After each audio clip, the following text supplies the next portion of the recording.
देखिए, इस वीडियो में लोग प्रेजेंट, पास्ट और फ्यूचर के इंडेफिनिट और प्रेजेंट, पास्ट और फ्यूचर के परफेक्ट टेंस में डिफरेंस समझेंगे।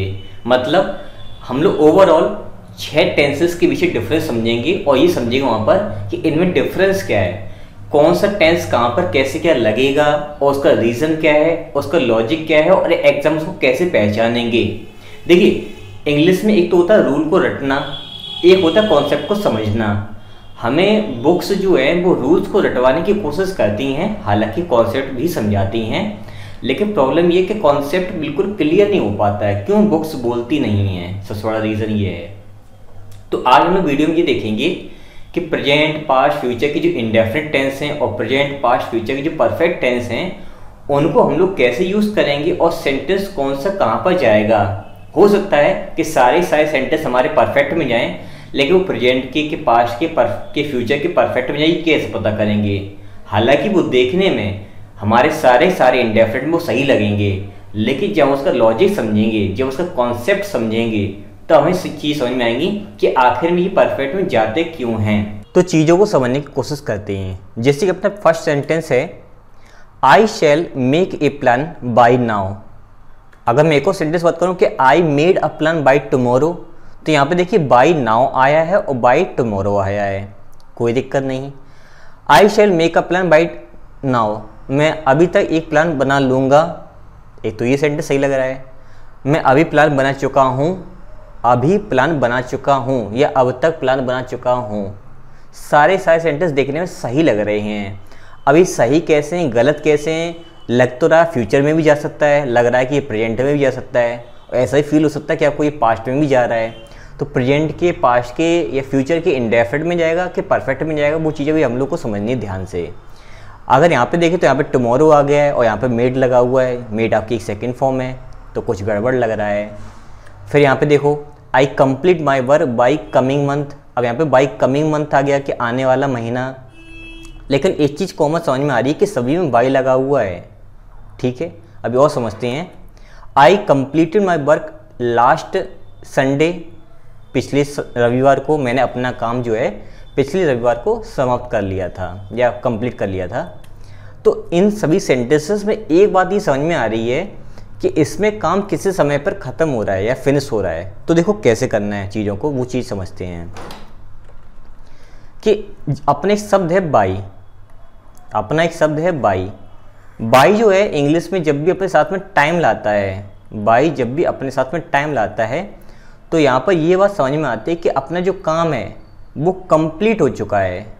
कंप्लीट का मतलब क्या है कि वो अपना काम एक तरीके से फिनिश हो चुका है, और वो फिनिश हो चुका है। अब वो फिनिश जो वो 3 तरीके से होता है, या तो ये फिनिश होने का काम आपका जाएगा प्रेजेंट में, या फिर ये फिनिश होने का काम जाएगा आपका पास्ट में, या फिर ये काम जाएगा मेरा फ्यूचर में।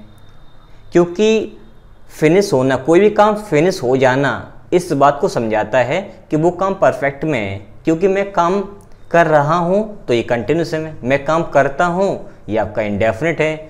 मैं काम 2 बजे से कर रहा हूँ, इसका मतलब कुछ काम ख़त्म हो चुका, कुछ जारी है, लेकिन ये परफेक्ट नहीं है। लेकिन मैं कहूँ कि काम हो चुका है, तो परफेक्ट टेंस हमें ये बताता है कि वो काम पूरा हो चुका है। तो अगर कोई भी सेंटेंस में हमें बाई के संग में टाइम लिखा मिले, तो वहाँ पर वो शो करता है कि वो काम कंप्लीट हो चुका है या फिर फिनिश हो चुका है। अब वो 3 टेंस में फिनिश होते हैं, या तो वो हमने काम पास्ट में फिनिश किया है, या प्रेजेंट में फिनिश किया है, या फिर फ्यूचर में फिनिश किया है। हमें पता कैसे चलेगा, ये लॉजिक को समझना है।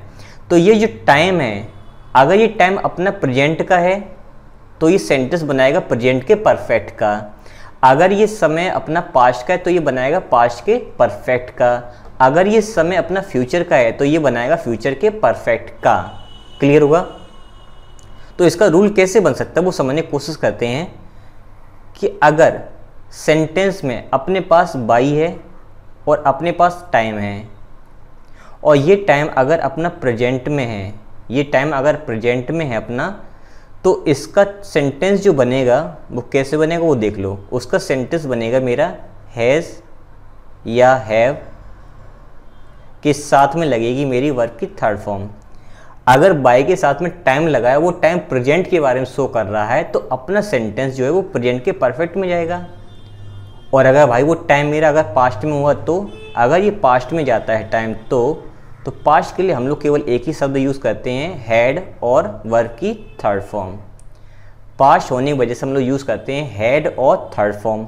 अगर ये समय अपना फ्यूचर का है, अगर ये टाइम अपना फ्यूचर का है तो क्या करना है, अगर फ्यूचर का टाइम अपना ये है तो यहाँ पे या तो विल आएगा या फिर आता है शैल, और साथ में लाते हैं ये दोनों अपने वर्ब की हैव के साथ में वर्ब की थर्ड फॉर्म। तो will have third form, shall have third form. अगर टाइम अपना फ्यूचर में है तो हमें एक बात ही समझ में आ रही कि हमें बाई को नोटिस करना है, और बाई के बाद आने वाला टाइम प्रेजेंट में, पास्ट में कि फ्यूचर में, हमें वो पहले डिसाइड करना है, उसको पहले पहचानना है, और जिस टेंस में जा रहा है उस टेंस में हमें उसको रखना है। आई थिंक आप लोग ये बात नोट कर लेना। अब बात करते हैं बाई नाउ की। अगर मैं नाउ पे थोड़ा डिस्कस करूं तो नाउ के बारे में हम लोग पहले पढ़ चुके हैं। नाउ क्या बताता है कि सपोज़ कीजिए मैं अगर 2:30 पे ये बोल रहा हूँ, 2:30 पे दोपहर में बोल रहा हूँ कि काम फिनिश हो चुका है। ये सेंटेंस सही है कि काम अब फिनिश हो चुका होगा। तो देखिए दोनों सेंटेंस आपको देखने में तो सही लग रहे हैं, लेकिन नाउ कब रखेंगे, इस टाइम लाइन पर मैं नाउ कब रखूँगा, क्योंकि 2:30 तो मेरा प्रेजेंट टाइम हो गया है। ठीक है, ये सेंटेंस देखने में फ्यूचर भी जा रहा है। अब काम खत्म हो चुका होगा, सेंटेंस सही है। अब काम खत्म हो चुका है, ये भी सेंटेंस सही है।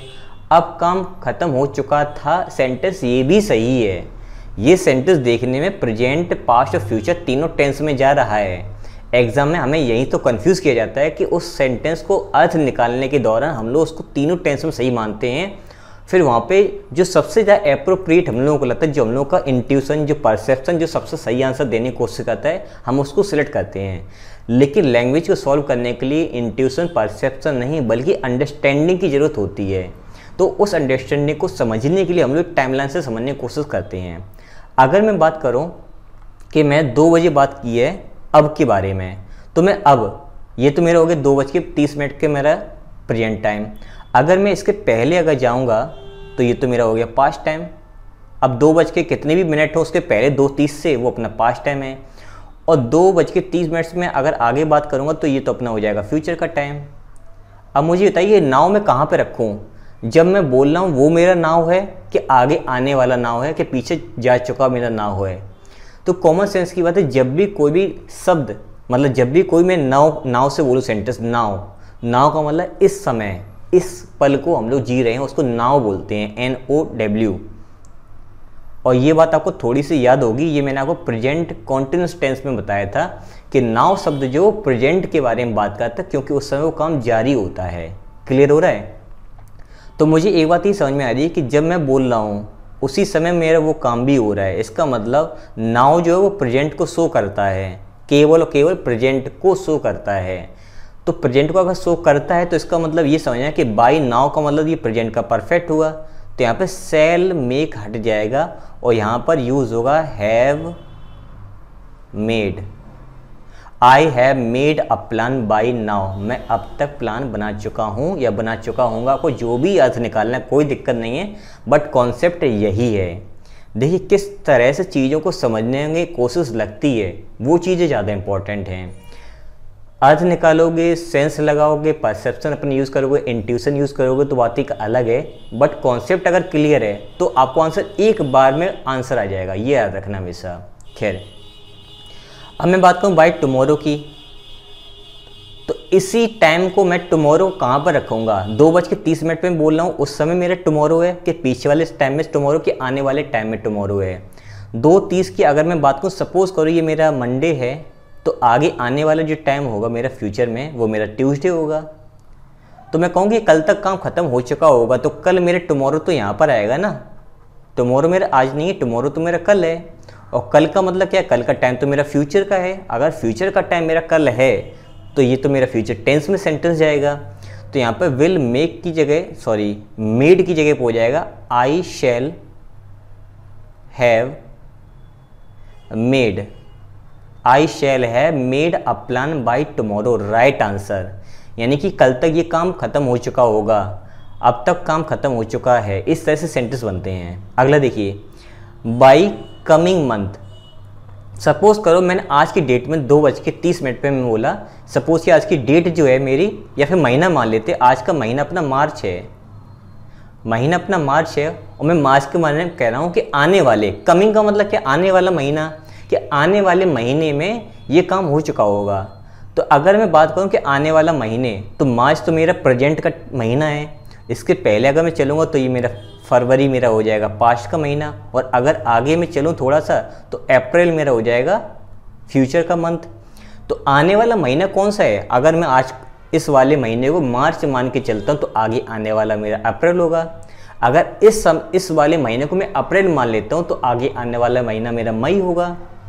तो ओवरऑल एक बात ही समझ आ रही है, कोई भी महीना मान लो, लेकिन उसके आगे आने वाला महीना जो अगला महीना होगा वो प्रेजेंट से उसका कोई ताल्लुक नहीं है, वो सिर्फ आपका आगे आने वाला यानी फ्यूचर के महीने की बात कर रहा है। और अगर फ्यूचर के मंथ की ये बात कर रहा है तो यहाँ पे कंप्लीट ना हो करके यहाँ पे हम लोग एक शब्द ऐड कर देंगे, शैल हैव, और कंप्लीट का हो जाएगा कंप्लीटेड।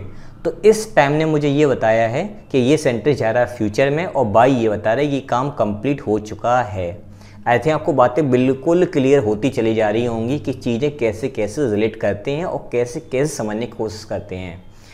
काफ़ी मेहनत लगती है समझाने में, काफ़ी मेहनत लगती है कॉन्सेप्ट को क्लियर करने में, काफ़ी मेहनत लगती है कॉन्सेप्ट को समझने में कि मैं आपको कैसे समझाऊँ। इनको एफर्ट्स बोलते हैं, और एफर्ट्स लगाओगे खुद भी तो बहुत ज़्यादा बेनिफिट मिलेगा। इसीलिए मैं सारी चीज़ें फ्री ऑफ कॉस्ट दे रहा हूँ ताकि ज़्यादा से ज़्यादा लोग तक पहुँच सके, और यही मेरे लिए रेमुनरेशन होगा, गुरु दक्षिणा होगी कि आप इस चीज़ों को ज़्यादा से ज़्यादा लोग तक पहुँचा दीजिए। खैर आगे बढ़ते हैं। अब यहाँ पे देखिए लास्ट वीक आया है, लास्ट संडे सॉरी। अगर मैं बात करूँ फिर से, सपोज कीजिए कि मैं 1 अप्रैल को बात कर रहा हूँ और 1 अप्रैल को मेरा है संडे, और मैं कह रहा हूँ कि मैंने अपना काम जो है पिछले रविवार को संडे को कंप्लीट कर लिया था।